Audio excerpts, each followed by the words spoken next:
Sharp বা needle white puncture proof কন্টেনারে ফেলা হবে, ঠিক আছে না? আর একটা হচ্ছে যে অ্যাডমিনিস্ট্রেটিং ইনজেকশন। আমরা যখন কোনো ইনজেকশন অ্যাডমিনিস্ট্রেট করছি তখন কি করতে পারি, হয় কি জেনারেলি অন্যমনস্ক হয়ে যায়, একদিকে তাকিয়েছে, একদিকে কথা বলছে আর একদিকে ইনজেক্ট করতে যাচ্ছে, তো তাতে কি হতে পারে, খুব চান্সেস থাকে হাতে প্রিক হওয়ার।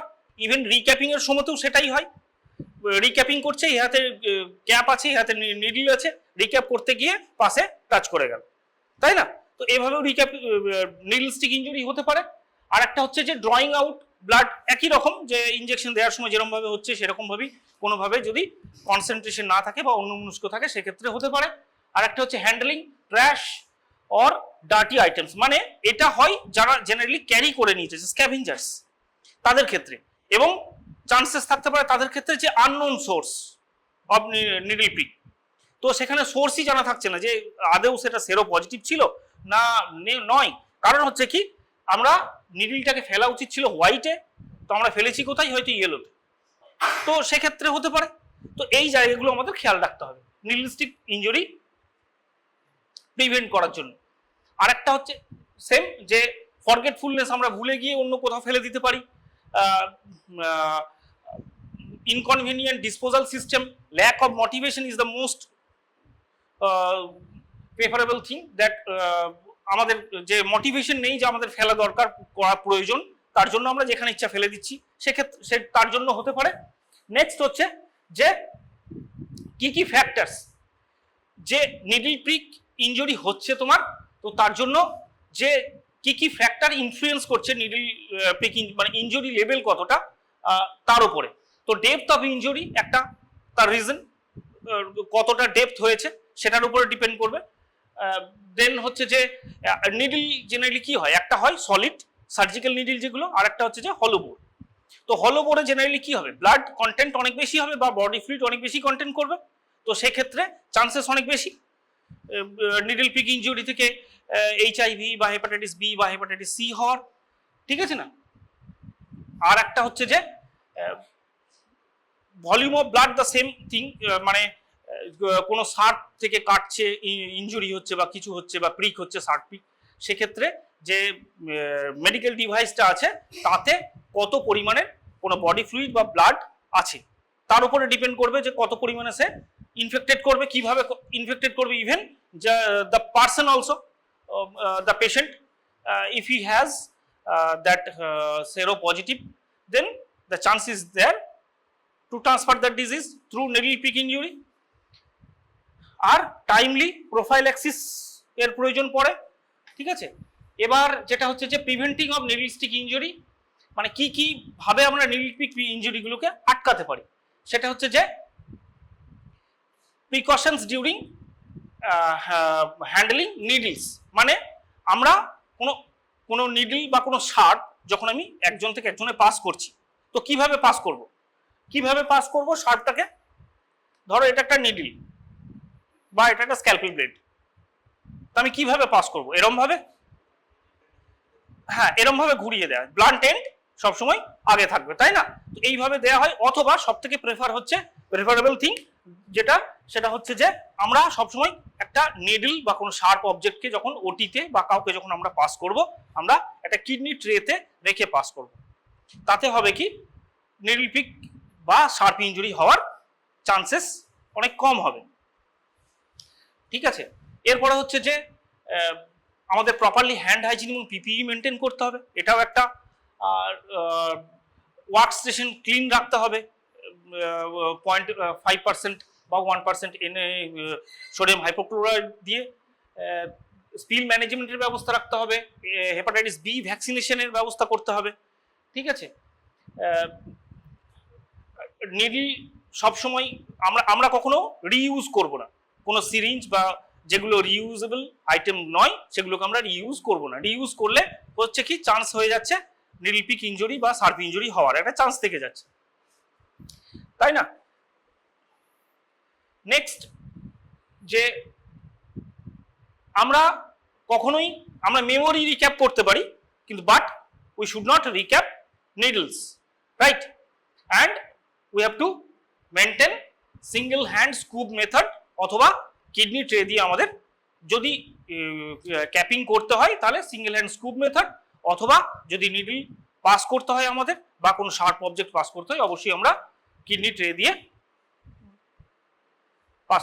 পাস করব। ঠিক আছে না? এখন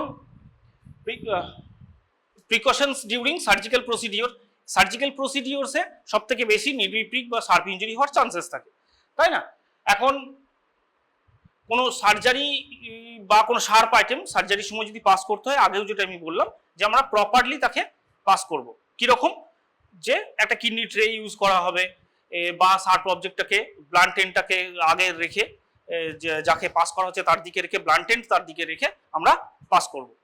অথবা যে শাটারিং এর সময় জেনারেলি কি হয় যে আমরা নিডল যেগুলো ইউজ করা হয় সেগুলো নিডল হোল্ডার ইউজ করা হবে। নিডল হোল্ডার ইউজ করলে চান্সেস থাকে নিডল পিক ইঞ্জুরি হওয়ার অনেক চান্স কম হয়ে যায়, তাই না?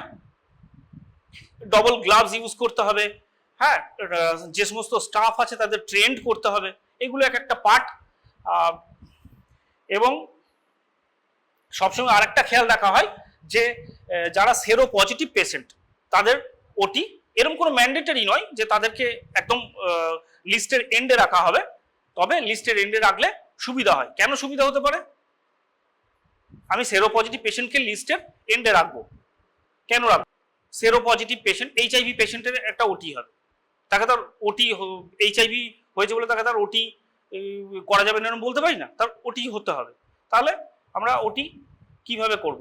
আমরা কেন তাকে লিস্টের শেষে রাখবো? এরকম কোনো ম্যান্ডেটরি নয়, কিন্তু আমরা রাখতেই পারি মাঝে যদি ইনফেকশন কন্ট্রোল টিম অনেক স্ট্রং হয় বা হসপিটাল মেনটেনেন্স এই সমস্ত পার্টগুলো যদি অনেক স্ট্রং হয়, কিন্তু লিস্টের এন্ডে আমরা কেন রাখবো? হ্যাঁ, একদমই তাই। এবং এই কারণের জন্য আমরা লিস্টের এন্ডে রাখবো, কারণ থ্রোলি আমাদের ডিসইনফেক্টেন্ট এবং স্টেরাইল এই সমস্ত প্রসিডিওরগুলো পারফর্ম করতে হবে, তাই না? এখন এক্সপোজড, এত কিছুর পরেও, এত বলার পরেও, এত সাবধান নেওয়ার পরেও তো এক্সপোজ হতে পারে কেউ, তাই না? কেউ নিডল পিক হতে পারে বা শার্প ইনজুরি হতে পারে। তো সেক্ষেত্রে কি করা হবে? যদি শার্প ইনজুরি হয় তাহলে কি করতে? Bleed it, wash it, cover it, report ইট। ঠিক আছে? এই সিকোয়েন্স তোমাকে মেনটেন করতে হবে। এবং মানে তার মানে কি, কেটে গেছে, নিডল প্রিক হয়েছে বা শার্প ইনজুরি হয়েছে, সেক্ষেত্রে কি করা হবে? প্রথমে ব্লিড হতে দেওয়া হয়, এরম নয় স্কুইজ করা হবে, ছেড়ে দেওয়া হয় ব্লিড হওয়ার জন্য, এবং ব্লিড হবে নিজে থেকে। এবং কি করা হয়? ট্যাপ ওয়াটারে ধরা হয়, ট্যাপ ওয়াটারে 5 to 10 মিনিটস রাখা হবে, তাতে ব্লিড আরো ভালো ব্লিড হবে। এবং একে থ্রোলি সোপ দিয়ে ওয়াশ করা হয়, তারপরে সোপ ওয়াটারে ওয়াশ করা হয়, তারপরে ব্যান্ডেড বা ব্যান্ডেজ করা হবে, তারপরে রিপোর্ট করা হবে। মানে প্রত্যেক এই সমস্ত ইনসিডেন্টগুলোকে রিপোর্ট করা হবে। মানে নিডল প্রিক ইনজুরি বা শার্প ইনজুরির ফর্ম থাকে, সেই ফর্ম ফিল আপ করতে হবে এবং রিপোর্ট করতে হবে। কোথায় এই ফর্ম পাওয়া যাবে? এই ফর্ম হসপিটালে অ্যাভেলেবল থাকে জেনারেলি, যেখানে ইনফেকশন কন্ট্রোল নার্স বা তোমার যে সিনিয়র ওখানে কাজ করছে তাদের কাছ থেকে তোমাকে কালেক্ট করতে হবে। এবং যখন প্রিক হলো তোমাকে ফার্স্ট তোমার যে সিনিয়র আছে তাকে ইনফর্ম করতে হবে, হ্যাঁ। এবং যদি সিনিয়রের ক্ষেত্রে তাহলে কি হবে? সেই ইনফেকশন কন্ট্রোল টিমকে রিপোর্ট করবে বা হসপিটালের এমএসভিপি কে রিপোর্ট করা হবে। তারপরে অ্যাকর্ডিংলি তার রিস্ক অ্যানালিসিস করা হবে, মানে কতটা কাট হয়েছে, অ্যাকর্ডিংলি তার প্রোফাইল অ্যাক্সিস কি রকম হবে, ঠিক আছে না? এবং যেটা হচ্ছে যে প্যানিক করা যাবে না, মানে কেটে গেছে এবার কি হবে এরকম কিছু নয়। তো এরপরে প্রোফাইল অ্যাক্সিস আছে, তো প্রোফাইল অ্যাক্সিস স্টার্ট করা হবে। এবং প্রোফাইল অ্যাক্সিস কতক্ষণে স্টার্ট করা হয়? উইদিন 2 আওয়ার্স, ঠিক আছে? 72 আওয়ার হলে চলবে, কিন্তু 2 আওয়ার্স হচ্ছে সব থেকে বেস্ট, ঠিক আছে? এই সময় তোমাকে প্রোফাইল অ্যাক্সিস স্টার্ট করতে হবে। তাই নিডল প্রিক হয়েছে, চেপে যাওয়ার কিছু নেই, ঠিক আছে না? তোমাকে বলতে হবে এবং প্রপারলি তোমাকে নিডল প্রিক ইনজুরির যা protocol as per your hospital SOP, সেইভাবে তোমাকে পরপর পারফর্ম করতে হবে। রিপোর্ট করা, অ্যাকর্ডিংলি প্রোফাইল অ্যাক্সিস চালু হওয়া। এবং এই প্রোফাইল অ্যাক্সিসের আগে আমি আরো কিছু জিনিস আছে যেগুলো আমি বলছি, যে যেমন হচ্ছে যে ফার্স্ট এড, তোমাকে তো অবশ্যই ফার্স্ট এড করতে হবে যেহেতু কেটেছে বা প্রিক হয়েছে। তো ফার্স্ট এডের এর ক্ষেত্রে জেনারেলি আমি যেরকম বললাম যে প্রপারলি ওয়াটার দিয়ে ওয়াশ করা হয়, সোপ ওয়াটার ওয়াশ করা হবে এবং ওয়াটারে এটাকে ধরে রাখা হয় কিছুক্ষণ যাতে প্রপারলি ব্লিড করে, তারপরে যেরকম কাট অ্যাকর্ডিংলি তোমাকে ফার্স্ট এড করা হবে। দেন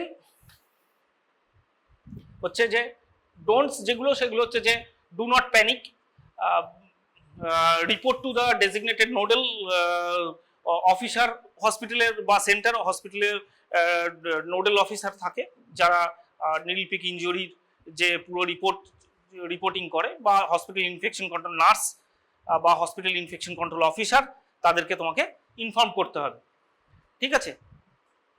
এবং take first dose of PP for HIV এবং অ্যাজ সুন অ্যাজ পসিবল তোমাকে নিতে হবে। লেস দেন 2 আওয়ার্স হচ্ছে সব থেকে ভালো, নিতে পারলে 72 আওয়ার্সেও তুমি নিতে পারো। ন্যাকোর গাইডলাইনে আছে এই পিপি, প্রথম কথা এই পিপি কোথায় অ্যাভেলেবেল হতে হবে, পিপি তো অ্যাভেলেবেল হতে হবে। হসপিটালের মেডিকেল শপে গিয়ে তুমি পিপি কিনতে পারো না, তার কারণ হচ্ছে কি সেখানে লম্বা লাইন থাকতে পারে, লাইনে 2 ঘন্টা কেটে যেতে পারে। তো আমরা কি করব, আমরা পিপি আমাদের কিছু কিছু জায়গা যেগুলো আছে সেখানে স্টোর করব। যেমন কোথায়, ওটিতে রাখতে হবে, লেবার রুমে রাখতে হবে, আইসিইউ এ রাখতে হবে, যেখানে চান্সেস থাকে নিডল পিক ইনজুরি হওয়ার বা শার্প ইনজুরি হওয়ার, সেই সমস্ত ওয়ার্ডগুলোতে আমাদের অ্যাভেলেবেল রাখতে হবে। এবং হসপিটালের সবাই জানবে যে পিপিটা কোথায় পাওয়া যায়, এটা সবার কাছে ইনফর্ম থাকতে হবে, ঠিক আছে না। এবং যে কারেন্ট পিপি সেটা হচ্ছে যে টিএলডি রেজিমেন্ট বলে, ঠিক আছে, টেনোফোভির, ল্যামিভুডিন আর ডলুটেগাইভ, এই টিএলডি রেজিমেন্ট তোমাকে পিপি ফর এইচআইভি নিতে হবে। কিছু সেরোলজিক্যাল টেস্ট থাকে, যেমন ধরো যখন হেপাটাইটিস বি বা সি এর ক্ষেত্রে, বা হেপাটাইটিস সি এর ক্ষেত্রে base line analysis, serological analysis করতে হবে। তার কারণ হচ্ছে কি, যার নিডল পিক হলো হেপাটাইটিস সি এর জন্য জেনারেলি কোনো তোমার পোস্ট এক্সপোজার প্রোফাইল অ্যাক্সিস হয় না, পিইপি হয় না, ঠিক আছে না। এখন যার প্রিক হলো সে তো পরে বলতে পারে না 6 মান্থ কি, হেপাটাইটিস সি এর ক্ষেত্রে কি হয়, জাস্ট ওয়েট অ্যান্ড ওয়াচ, হ্যাঁ, wait and watch. After 6 months তোমার সেরোলজি চেক করা হবে হেপাটাইটিস সি এর জন্য, যদি পজিটিভ আসে দেন ট্রিটমেন্ট স্টার্ট করা হবে। এখন 6 মাস পরে তুমি জানতে পারছো না, তো যদি আগে থেকেই সে পজিটিভ ছিল, প্রিক হওয়ার আগেও তো পজিটিভ থাকতে পারে, অন্য কোথাও হয়েছে বা অন্য কোনোভাবে হয়েছে, তো সেক্ষেত্রে সেইটাকে দেখার জন্য বেস লাইন অ্যানালিসিস করা হয়, মানে ডে 0, ঠিক আছে। বাকি ক্ষেত্রে কি হয়, 6 উইক, 3 মান্থস, 6 মান্থ তোমাকে সেরোলজি করতে হবে, সেরোলজি টেস্ট করতে হবে, ঠিক আছে না। এই হচ্ছে তোমার নিডল স্টিক ইনজুরি ফর্ম। এরকম ফর্ম থাকে, প্রত্যেক হসপিটালে থাকে, আমাদের হসপিটালেও আছে, এরকম ফর্ম তোমাকে ফিল আপ করতে হবে। এখানে জেনারেলি তোমাকে ফিল আপ করতে হয় যে কোথায় হয়েছে, কিভাবে হয়েছে, সার্কামস্টেন্সেস, এভরিথিং তোমাকে ওখানে ডিসক্রাইব করতে হবে। তোমার নাম, যদি নোন সোর্স হয় তাহলে কার থেকে হয়েছে, পেশেন্টের নাম, এভরিথিং তোমাকে ডিটেল করতে হবে। আননোন হলেও সেটা লিখতে হবে, কারণ অ্যাকর্ডিংলি তোমার প্রোফাইল অ্যাক্সেসের দরকার। আর ক্যাটাগরি অফ এক্সপোজার এটাও ঠিক করা হয়।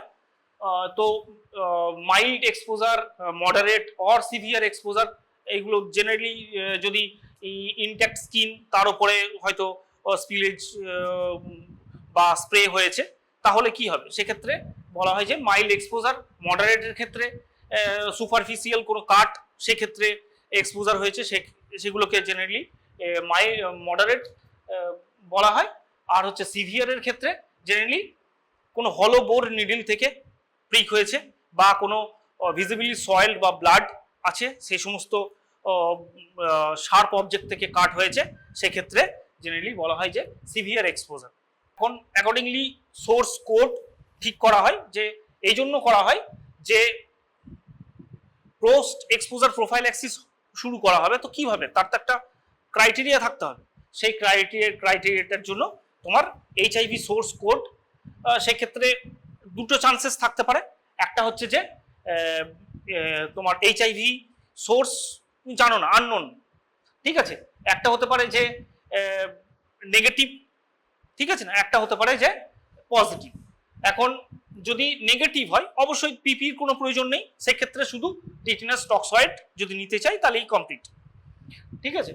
আর এইচআইভি পজিটিভ হলে পরে সেক্ষেত্রে CD4 কাউন্ট হাই আছে না লো আছে এগুলো দেখা হয়, অ্যাকর্ডিংলি সোর্স কোড দেওয়া হয়, সেটা হচ্ছে যে সোর্স কোড 1 এবং 2, ঠিক আছে।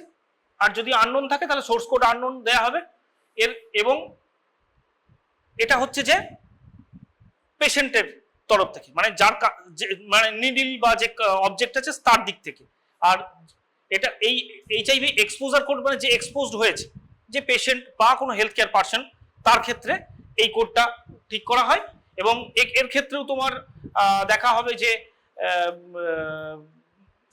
কতটা পরিমাণে যে এক্সপোজার হয়েছে বা কিরকম এক্সপোজার হয়েছে, অ্যাকর্ডিংলি তোমার ডিপেন্ড করছে। যদি বডি ফ্লুইড বা ব্লাড ইনট্যাক্ট স্কিনের ওপরে থাকে সেক্ষেত্রে কিরকম এক্সপোজার কোড হবে, অ্যাকর্ডিংলি এক্সপোজার কোড ঠিক করা হয়। এবং 1, 2, 3 হিসাবে জেনারেলি 1 হলে পরে ও এক্সপোজার কোড 1 যদি হয় সেক্ষেত্রে নট, মানে তোমার দরকার পড়বে না। আর যদি বাকি 1 এর নিচে যারাই থাকবে সেক্ষেত্রে তোমাকে পিইপি চালু করা হবে। কোথায় কোথায় আগে বললাম আমি এই স্লাইডটা যে কোথায় কোথায় অ্যাভেলেবেল থাকতে পারে, ওটি, লেবার রুম, আইসিইউ, এইগুলো তো তোমাকে অ্যাভেলেবেল রাখতে হবে। পিপি হসপিটালে সবার কাছে ইনফরমেশন থাকবে, প্রপার ইনফরমেশন, যে নিডল প্রিক ইনজুরি হলে তার কি হতে পারে, কোন ডিজিজ হতে পারে এবং কিভাবে তার প্রোফাইল্যাক্সিস স্টার্ট করা হবে, এভরিথিং এভরিবডি শুড নো। এখানে তোমার জেনারেলি ক্যাটাগরি করা আছে যে পিইপির যে রেকমেন্ডেশন তার হিসেবে ক্যাটাগরি। আর হেপাটাইটিস বি এর ক্ষেত্রে আগে এইচআইভি বললাম আমি, এই যে হেপাটাইটিস সি বলেছি, এখন হেপাটাইটিস বি এর ক্ষেত্রে জেনারেলি হয় কি যে সিপি মানে হেলথ কেয়ার পার্সন, ঠিক আছে। একটা হয় যে দুটো চান্সেস থাকতে পারে, একটা হচ্ছে যে হেলথ কেয়ার পার্সন ভ্যাকসিনেটেড আর একটা হচ্ছে যে হেলথ কেয়ার পার্সন ভ্যাকসিনেটেড নয়। তাহলে যদি ভ্যাকসিনেটেড হয় তাহলে তার অ্যান্টিবডি টাইটার দেখা হবে, এটা মোর দ্যান 10 আছে না নেই। যদি মোর দ্যান 10 থাকে তাহলে পরে শুধু টিটি নিলেই চলবে, অন্য মানে ভ্যাকসিনের প্রয়োজন পড়ছে না। কিন্তু যদি 10 এর নিচে থাকে তাহলে পরে তোমাকে বুস্টার ডোজ নিতে হবে, ঠিক আছে। আর যদি নট ভ্যাকসিনেটেড থাকে তাহলে তোমাকে পুরো টোটাল পুরো ভ্যাকসিনেটেড হতে হবে এবং সঙ্গে ইমিউনোগ্লোবুলিন ও তোমাকে ইনজেকশন নিতে হবে, ঠিক আছে না। এই হলো সি এর ক্ষেত্রে কোনো জেনারেলি কোনো পোস্ট এক্সপোজার প্রোফাইল্যাক্সিস সেরকমভাবে কিছু নেই। Just wait and watch, after 6 months you can check LFT and anti HCV after 6 months অনলি। তারপরে যদি পজিটিভ আসে তাহলে পরে তোমাকে ট্রিটমেন্ট স্টার্ট করতে হবে। এই ছিল। এরপরে আমরা স্টার্ট করব সেটা হচ্ছে যে এই ট্রান্সমিশন বেসড প্রিকশন হচ্ছে কি, জেনারেলি এটা হচ্ছে যে একটা অ্যাডিশনাল প্রিকশন, ঠিক আছে। একটা অ্যাডিশনাল প্রিকশন বা একটা স্পেসিফিক প্রিকশন যেটা যে স্ট্যান্ডার্ড প্রিকশন তার উপরে নেওয়া হয়। হ্যাঁ, above, over and above standard precaution we have to take some precaution that is called transmission based precaution. এখন এই ট্রান্সমিশন বেসড প্রিকশন জেনারেলি নেওয়া হয় কিরকম, যে 3 রকমের। একটা হচ্ছে যে ড্রপলেট কন্ট্যাক্ট বেসড, আর একটা হচ্ছে যে এয়ারবর্ন। তো যেহেতু তিনটে ডিফারেন্ট ভাগ, তো তিনটের জন্য মোড অফ ট্রান্সমিশন আলাদা। তো মোড অফ ট্রান্সমিশন আলাদা হওয়ার জন্য আমাদের তিনটে ডিফারেন্ট টাইপস অফ প্রিকশন নিতে হবে। কন্ট্যাক্ট বেসড প্রিকশন জেনারেলি কিরকম হয়, কন্ট্যাক্ট বেসড প্রিকশন হচ্ছে 2 রকমের। একটা হচ্ছে ডাইরেক্ট কন্ট্যাক্ট, একটা হচ্ছে ইনডাইরেক্ট কন্ট্যাক্ট। ডাইরেক্ট কন্ট্যাক্ট মানে হচ্ছে পেশেন্ট টু হেলদি ইন্ডিভিজুয়াল, ঠিক আছে, বা infected person to healthy individual, ঠিক আছে না। কিভাবে হতে পারে, জেনারেলি ডাইরেক্ট টাচ থেকে আসতে পারে। আর ইনডাইরেক্ট হচ্ছে সাপোজ আমার এই হাতটা কন্টামিনেটেড, আমি এখানে হাত দিলাম, নেক্সট ওয়ান কেউ এসে হাত দিল, তো এখান থেকে যেটা হলো সেটা হচ্ছে ইনডাইরেক্ট, মানে মাঝে একটা মিডিয়েটর থাকবে। ঠিক আছে, এখন কি কি হতে পারে এখানে যে অর্গানিজম তারা হতে পারে ডাইরেক্ট কন্ট্যাক্টের মাধ্যমে? ক্লস্ট্রিডিয়াম ডিফিসিল ইনফেক্টেড করতে পারে, ভিব্রিও কলেরি, এই সমস্ত যে ইনফেকশন হয় এরা হচ্ছে যে কন্ট্যাক্ট বেসড ট্রান্সমিশন হয় এদের। ঠিক আছে না? ইনফেকশন কন্ট্রোল যে মেজার্স, ইনফেকশন কন্ট্রোল মেজার্স কি কি আমাদের নিতে হবে এই কন্ট্যাক্ট বেসড প্রিকশনকে আটকানোর জন্য? তার জন্য কি নিতে হবে আমাদের? কন্ট্যাক্ট বেসড প্রিকশনকে আটকানোর জন্য যে প্রিকশন নেওয়া হবে সেটা হচ্ছে যে পিপিই পড়তে হবে। তো পিপিই কি হবে? Gloves, apron, that is enough.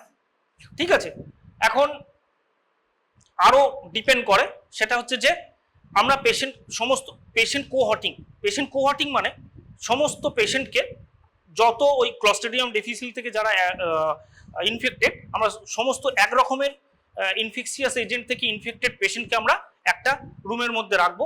That room should have attached toilet, অথবা আমরা সিঙ্গেল সেপারেশনও করতে পারি, এক একটা পেশেন্টকে এক একটা আলাদা আলাদা রুমে সেপারেট করতে পারি, এবং টয়লেট শুড বি অ্যাটাচড। ঠিক আছে, before entering the patient care area we should wear PP, and before leaving the patient care area we should remove our PP. ঠিক আছে, আর যদি পেশেন্টকে ট্রান্সফার করতে হয়, জেনারেলি ট্রান্সফার করা ম্যান্ডেটরি না, বা যদি খুব প্রয়োজনীয় কোনো হয়তো মেডিকেলি কোনো ইমার্জেন্সি আছে সেক্ষেত্রে যদি আমাদের শিফট করাতে হয় পেশেন্টকে, বা কোনো ডায়াগনোসিস পারপাস, সেক্ষেত্রে আমাদের শিফট করাতে হবে, otherwise it is not recommended. যদি শিফট করাতে হয় তাহলে আমরা কি করব?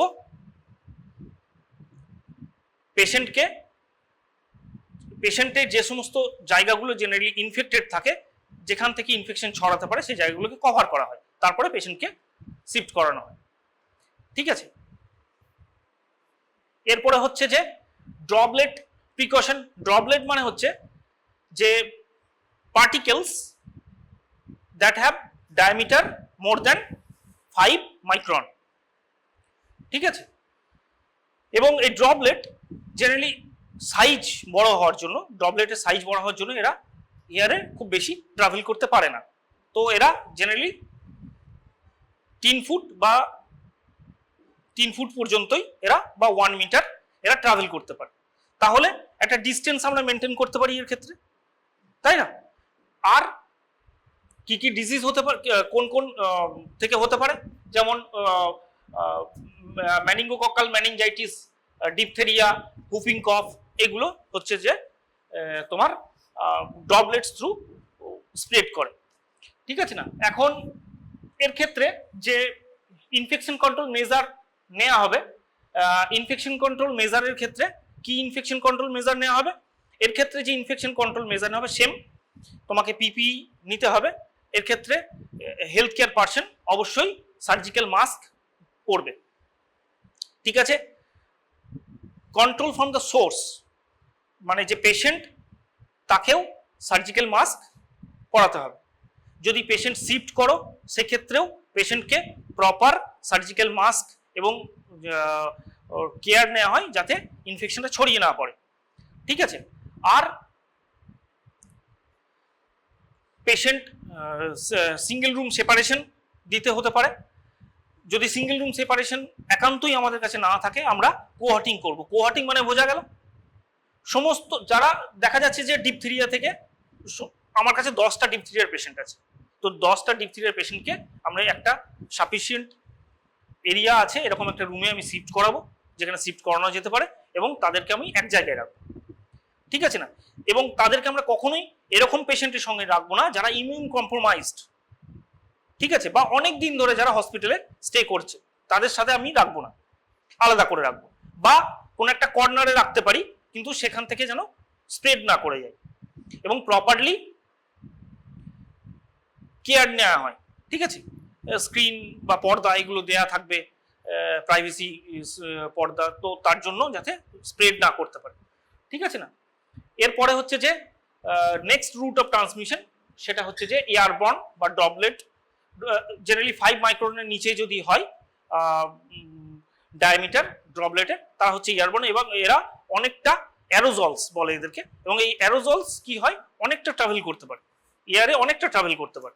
এবং কি কি কি যেমন টিউবারকুলোসিস, সার্স, কোভিড-19 এগুলোর এবং এর ক্ষেত্রেও তোমাকে প্রপার পিপিই পড়তে হবে। কি পিপিই পড়তে হবে এখানে? N95 রেসপিরেটর পড়তে হবে বা এর থেকে হায়ার, ঠিক আছে না? এবং পেশেন্টকেও কি করা হয়, কোহর্টিং করা যেতে পারে। আর একটা হয় সেটা হচ্ছে যে নেগেটিভ প্রেসার রুম, ঠিক আছে? তো নেগেটিভ প্রেসার রুম আমরা দুইভাবে ক্রিয়েট করতে পারি, একটা হচ্ছে যে ন্যাচারালি, আর একটা হচ্ছে যে by mechanical force.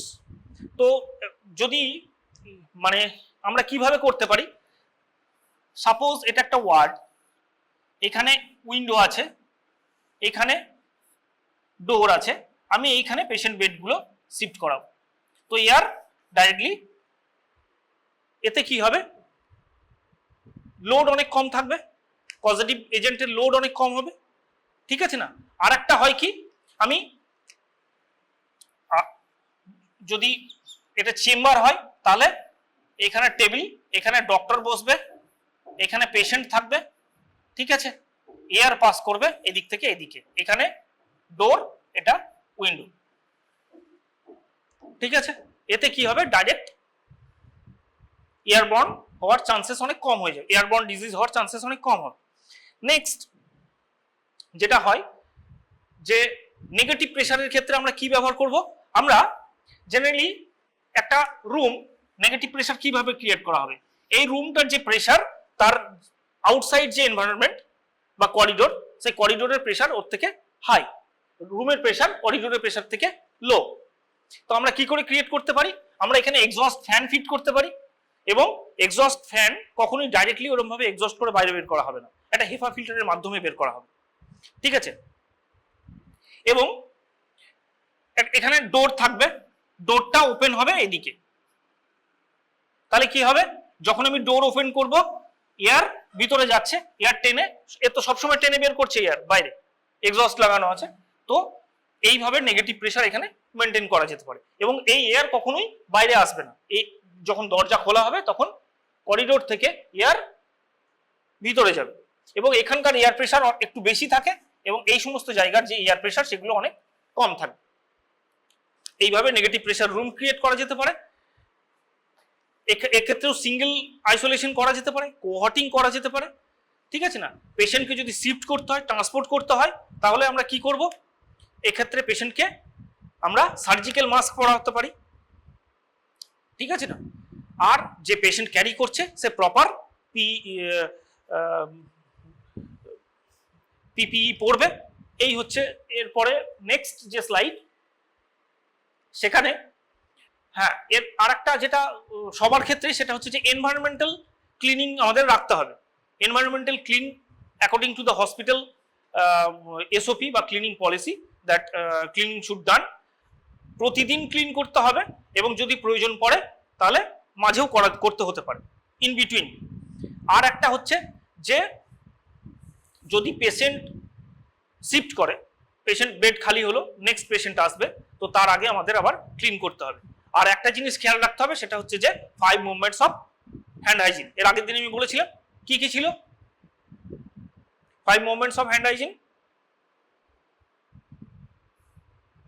Before touching a patient, after touching a patient, before doing any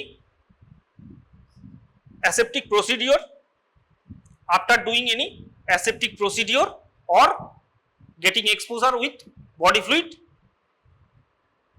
R 5 number হচ্ছে patient surroundings, after touching any patient surroundings,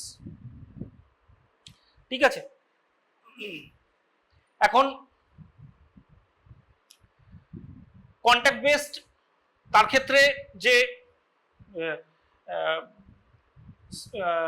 precaution নেওয়া হবে, সেক্ষেত্রে সেটা হচ্ছে generally MR, Clostridium difficile, diarrhoeal pathogens, Marsa, এরা জেনারেলি কন্ট্যাক্ট বেসড প্রিকশনের মধ্যে এই সমস্ত অর্গানিজমগুলো পড়ে। এবং এর ক্ষেত্রে কোনো স্কিন লিজেন্স থাকে, সেক্ষেত্রে আমরা কিভাবে শিফট করাবো, যে স্কিন লিজেন্স গুলোকে জেনারেলি আমরা কভার করব। কন্ট্যাক্ট বেসড প্রিকশন যেখানে নেওয়া হবে যে ওয়ার্ডে, সেই ওয়ার্ডের বাইরে এই সাইনেজ তোমাকে রাখতে হবে, তাতে অ্যাওয়ারনেস করা হয় যে পেশেন্ট ভিজিটার্স বা যারা আসছে বা যে হেলথ কেয়ার স্টাফ আছে তাদেরকে অ্যাওয়ারনেস করার জন্য আমরা কন্ট্যাক্ট বেসড প্রিকশনের এই চার্ট সিডিসির পোস্টার আমরা হ্যাং করে রাখবো। নেক্সট, এর ক্ষেত্রেও তোমার সার্জিক্যাল মাস্ক এসেনশিয়াল, এবং সার্জিক্যাল মাস্কের ক্ষেত্রে সব থেকে যেটা কেয়ার নেওয়া হয় যে পিপি প্রপারলি তোমাকে পড়তে হবে, ঠিক আছে না, এবং পিপি প্রপারলি তোমাকে ছেড়ে আসতে হবে before leaving the patient care area. তার ক্ষেত্রে কন্ট্যাক্ট বেসড ক্ষেত্রে, ঠিক আছে না। এর ক্ষেত্রে ড্রপলেটের ক্ষেত্রে তোমাকে জেনারেলি এই হচ্ছে যে অ্যাওয়ারনেসের জন্য এই পোস্টার তোমাকে ইউজ করতে হবে। নেক্সট, এয়ারবর্নের ক্ষেত্রে N95 রেসপিরেটর ইউজ করা হয়, ঠিক আছে না। ভিজিটারের ক্ষেত্রে জেনারেলি ভিজিটার রেস্ট্রিক্টেড থাকে, তবে যদি ভিজিটারকে যেতে হয় তাহলে the same as health care person তাকে পিপিই পড়তে হবে। এবং এয়ারবর্ন প্রিকশনের ক্ষেত্রে জেনারেলি এই অ্যাওয়ারনেসের ক্ষেত্রে এই পোস্টার তোমার ইউজ করা হবে, এবং ওয়ার্ডের আগে বা before entering the ward you have to display this poster. এখন হচ্ছে যে স্ট্যান্ডার্ড যে প্রিকশনস, সেক্ষেত্রে কি হচ্ছে, গ্লাভস ইফ কন্ট্যাক্ট এক্সপেক্টেড, ঠিক আছে। রুম সেটআপ নট, মানে কোনো আলাদা রুম ওয়ার্ড বা এরকম কিছু রাখার দরকার নেই। স্ট্যান্ডার্ডের ক্ষেত্রে জেনারেলি যেটা হয় যে all patient blood body fluids non intact skin, এই সমস্তগুলোর ক্ষেত্রে। এরপরে হচ্ছে যে কন্ট্যাক্ট বেসের ক্ষেত্রে gown and gloves it is required, ঠিক আছে। Private room or cohort it is required room set আপের জন্য। এক্সাম্পলস যেমন হচ্ছে যে মার্সা, ক্লস্ট্রিডিয়াম ডিফিসিল, এগুলোর ক্ষেত্রে ইউজ করা হয়। ড্রপলেটের ক্ষেত্রে surgical mask, PP requirement is there, ঠিক আছে। এছাড়াও আদার্স আছে যেগুলো আমি আগে বললাম, এটা হচ্ছে মাস্ট। তারপরে হচ্ছে যে প্রাইভেট রুম বা কোহর্ট তোমাকে অবশ্যই ব্যবস্থা করতে হবে। নেক্সট হচ্ছে কি কারণে যে পজিটিভ এজেন্ট, সেটা হচ্ছে যে ইনফ্লুয়েঞ্জা, মাম্পস, রুবেলা এর ক্ষেত্রে হয়। আর হচ্ছে যে এয়ারবর্নের ক্ষেত্রে N95 রেসপিরেটর ইউজ অবশ্যই তোমাকে করতে হবে। নেগেটিভ প্রেসার রুম চাই। আর হচ্ছে যে কোন কোন ক্ষেত্রে হয় সেগুলো হচ্ছে যে টিবি, মিজলস, ঠিক আছে, কোভিড, এইগুলোর ক্ষেত্রে এই প্রিকশনগুলো নেওয়া হয়, ঠিক আছে। এই পোস্টার তোমাদের আগেও আমি দেখিয়েছি, তো আগে যেটা বললাম, তো অ্যাকর্ডিংলি ডিসপ্লে করা হয়েছে যে কিরম ভাবে যে প্রিকশনগুলো নেওয়া হয় বা পিপি পড়া হয়, তার জন্য পিপি